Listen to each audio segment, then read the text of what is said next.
ఇంకెన్నాళ్ళు రెంటింట్లో ఉంటాం? సొంత ఇంటి కలను నెరవేర్చుకుందాం. Suman TV biggest property expo October 18th, 19th HSCC Novotel Hyderabad. ఇప్పుడే ఫ్రీ ఎంట్రీ కోసం కాల్ చేయండి. డివోర్స్ కూడా అసలు ఉండవు. డివోర్స్ అనేది ఉండదు అసలు. మాక్సిమం చాలా కష్టం అని చెప్పేసి అంటారు.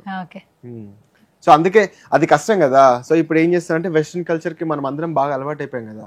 చైనీస్ వాళ్ళు కూడా అలానే బాగా అలవాటు అయిపోయి సరే పెళ్లి చేసుకోకుండా మనం లివింగ్ లో ఉందాం అని చెప్పేసి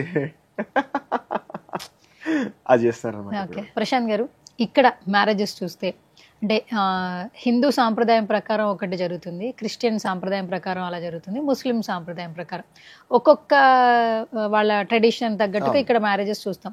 అక్కడ చైనాలో పెళ్లిళ్ళు ఎలా జరుగుతాయి చెప్తే కొంచెం ఆశ్చర్యంగా ఉంటుంది. మనము కొన్ని ఏళ్ల క్రితంకి వెళ్ళిపోతాం అనమాట. భారతదేశంలో కొన్ని ఏళ్ల క్రితం ఎలాంటి సాంప్రదాయం ఉండేది? ఇప్పుడు మనము శ్రీరాముడు సీత కళ్యాణం చూస్తాం కదా, అప్పుడు ఎట్లుంటుండే? ఒకరినొకరు చూసుకునే వాళ్ళు కాదు కదా. ఒకరినొకరు చూసుకునేవారు కాదు. కానీ అప్పుడు ఏంటి అని చెప్పేసి అంటే ఫీమేల్ డామినేషన్ ఎక్కువ ఉండేది, కన్యాశుల్కం అన్నట్టు ఉంటుండే కదా. అంటే అబ్బాయే అమ్మాయికి డబ్బులు ఇచ్చి అమ్మాయిని తీసుకుని వెళ్ళాలి. ఇప్పుడు ఏంటి ట్రెండ్? కట్నం అమ్మాయి ఇవ్వాలి కదా. సో చైనాలో ఇప్పటికి అదే ఉంది. ఒక అబ్బాయికి పెళ్లి కావాలంటే first and foremost important thing వాడికి పొట్టు ఉండొద్దు. ఇక్కడ కూడా పొట్టు ఉండొద్దు. అది అక్కడ మ్యాండేటరీ, కంపల్సరీ. కొంచెం పొట్టున ఒప్పుకోరా?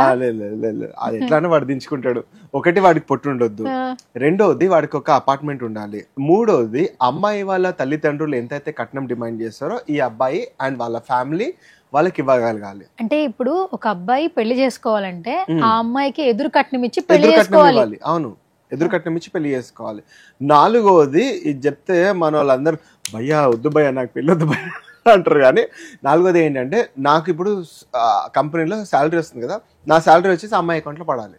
నిజమా? మీకు బాగుంటది, మీకు బాగుంటది, వేసేయండి మేడంకి చైనా వీసా వేసేయండి. కానీ ఇక్కడ ఎలా వస్తుంది? ఇప్పుడు కూడా ఇక్కడ కూడా అలా వస్తుంది. లేదు, ఆ పరిస్థితులు వచ్చాయి, ఆల్రెడీ కనిపిస్తున్నాయి. ఇప్పుడు మగ పిల్లకాయలకి ఏంటంటే దొరకట్లేదు, అమ్మాయిలు దొరకట్లేదు. ఒకప్పుడు నాకు 100 కోట్లు 50 కోట్లు, ఇప్పుడు పెళ్లి మేమే చేసుకుంటాం అని చెప్పేసి అంటారు. తర్వాత మేము ఇచ్చి మేము చేసుకుంటాం అనే పరిస్థితి వస్తుంది ఇప్పుడు ప్రస్తుతానికి ఇక్కడ. చైనాలో అయితే అంతే, స్టిల్ ఆ పద్ధతి ఉంది. అమ్మాయిలదే మొత్తం డామినేషన్, అబ్బాయిలది నామినల్ మాత్రమే. అబ్బాయిలందరూ కూల్ గా ఉంటారా? ఎవరు గట్టిగా అరవడము, ఆరోగెంట్ గా ఉండడం అలాంటి అడవాలని ఉంటది. కానీ ఏం చేస్తారు, ఆడవాళ్ళు అడవనివ్వరు కదా. నిజమా? ఇది నమ్మొచ్చా? సీరియస్, ఫీమేల్ డామినేషన్ బాగా ఎక్కువ. కంపెనీస్ లో కూడా పెద్ద పెద్ద పోస్టుల్లో ఆడవాళ్ళు ఉంటారు అండ్ వాళ్ళే చాలా పవర్ఫుల్ కూడా ఉంటారు. సరే, ఇంకొక చిన్న డౌట్ ఉంది. చైనా వాళ్ళందరూ చాలా అందంగా ఉంటారు, బొమ్మల్లా ఉంటారు. వాళ్ళ స్కిన్ కొరియన్ స్కిన్ ఉంటది కదా, కొరియన్ గ్లాసీ స్కిన్ ఉంటది కదా, అట్లా ఉంటది యాక్చువల్లీ. ఇంకొక డౌట్ ఏంటంటే బాగా తింటారు కానీ సన్నగా ఉంటారు. ఏమైనా సీక్రెట్ ఉందా? తింటారు అని చెప్పేసి అంటే వాళ్ళు ఎక్కువ అంటే యూజువలీ మనలా మసాలాలు తినరు. అసలు మసాలాలు కారాలు దగ్గరికి రాదు. ఓకే, వాళ్ళు కారాలు ఇవన్నీ తింటే ఫేషియల్ కి ఆ గ్లో అంతా తగ్గిపోతుంది యూజువల్ గా. ఒక పింపుల్స్ వచ్చేవన్నీ తగ్గిపోతుంది అనమాట. ఒకటి. రెండోది అక్కడ ఆ టెరైన్ అట్లాంటిది, అంటే ఆ అట్మాస్ఫియర్ అట్లా ఉంటుంది మనకి, క్లైమేట్ అట్మాస్ఫియర్. హీట్ అసలు ఉంటుందా? హీట్ ఉన్నా కూడా ఏసీలోనే ఉంటారు యూజువలీ. వాళ్ళు చాలా ప్రొటెక్టెడ్ ఉంటారు. సన్ స్క్రీన్ బయటికి వెళ్తే ఒక ఇంచు మందం సన్ స్క్రీన్ రాసుకుని వెళ్ళిపోతుంటారు. ఓకే, అండ్ స్కిన్ కూడా ఎక్కడ మనకి మెయింటెనెన్స్ ఎక్కువ ఉంటుంది కదా. అమ్మాయిలు ఎవరిని చూసినా చాలా బాగుంటారు కదా, మెయింటెనెన్స్ చాలా బాగుంటుంది. అంటే అవును అని చెప్పాలని ఉంది. లేదండి, ఇండియన్స్ బాగుంటారు. మీ వైఫ్ కి ఆల్రెడీ తెలుసులేండి మీకు ఏది నచ్చుతుందో ఏది నచ్చదో. ఓకే, లేదు అది ఒక సీక్రెట్ లో సీక్రెట్ చెప్తాను అనమాట. సో బ్యూటీ ప్రోడక్ట్స్ కి చాలా మార్కెట్ ఉంది అక్కడ. చాలా ప్రోడక్ట్ బాగుంటుంది అండ్ చాలా కొత్త కొత్త ప్రోడక్ట్స్ కూడా ఉంటాయి అక్కడ. అంటే రాసుకుంటే ఇట్లా గోడెక్ సున్నం వేసినట్టు మనం కూడా అయిపోతాం అనమాట.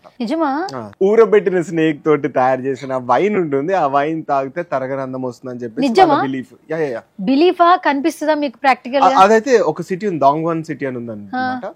అందులో వాళ్ళు తాగుతారు. అది మెడికల్ ట్రీట్మెంట్స్ కి కూడా యూజ్ అవుతుంది, కాస్మెటిక్ లో బాగా యూజ్ చేస్తారు. సింపుల్ గా ఒక స్నేక్ తీసుకుని దాన్ని వెనిగర్ వేసి నానబెట్టి మంచిగా ఊరిన తర్వాత దాంట్లోంచి రసాయనాలన్నీ ఈ వెనిగర్ లోకి వచ్చిన తర్వాత ఈ వెనిగర్ ని ఒకసారి మీరు ఆలోచించండి, ఇట్లా మీరు తాగుతున్నారని. మీరు తాగుతుంటే ఇట్లా సువర్ణ గారు ఇట్లా సువర్ణ లాగా ఇట్లా మెరిసిపోతారు, ఇట్లా తల తెమ్మంటారా? చెప్పండి. మీకైతే అసలు డిస్కౌంట్ అసలు డబ్బులు కూడా ఫ్రీగా తీసుకుని వస్తాను నేను. వద్దండి. వద్దంటారా? వద్దు. ఖచ్చితంగా ఖచ్చితంగా మీ అంత ఇష్టం. అందంగా మంచి ఆఫర్ ఇచ్చా మీరు, ఇట్లా మంచి ఇట్లా అందంగా రేపటి రోజు మీరు బయటికి వెళ్తే ఇట్లా వెనకాల అందరూ ఇట్లా అబ్బాయి ఇలా చాలు, ఇంతవరకు చాలు. అయ్యే బాబు మీరు చెప్తుంటే నా కడుపులో మొత్తం తిప్పేస్తుంది అసలు. సీరియస్ ఇదైతే ఒక one of the beauty product. ఇక్కడ మాకంటే ఎంటర్టైన్మెంట్ అంటే సినిమా, స్టార్లు చూస్తాము, first day first show collections తెలుసుకుంటాము, ఫస్ట్ డే చూసేస్తాము. చిరంజీవి గారి సినిమా అయినా, పవన్ కళ్యాణ్ గారి సినిమా అయినా, రామ్ చరణ్ గారు, ఎన్టీఆర్ గారు, ఒక్కొక్కరికి ఒక పర్టికులర్ ఫ్యాన్ బేస్ ఉంది ఇక్కడ. సో మరి అక్కడ ఏంటి అక్కడ సినిమాలు చూడరా అసలు? నేనా? మీరు కదా అక్కడ చైనా వాళ్ళు అసలు సినిమాలు, చైనాలో ఎందుకు సినిమాలు ఉండవు? సినిమాలు ఉంటాయి, చైనీస్ సినిమాలు చాలా ఉంటాయి. తెలుగు వాళ్ళ సినిమాలు చూడరు. తెలుగు వాళ్ళ సినిమాలు ఫర్ ఎగ్జాంపుల్ చెప్తా, బాహుబలి 2 చూసాను నేను. అది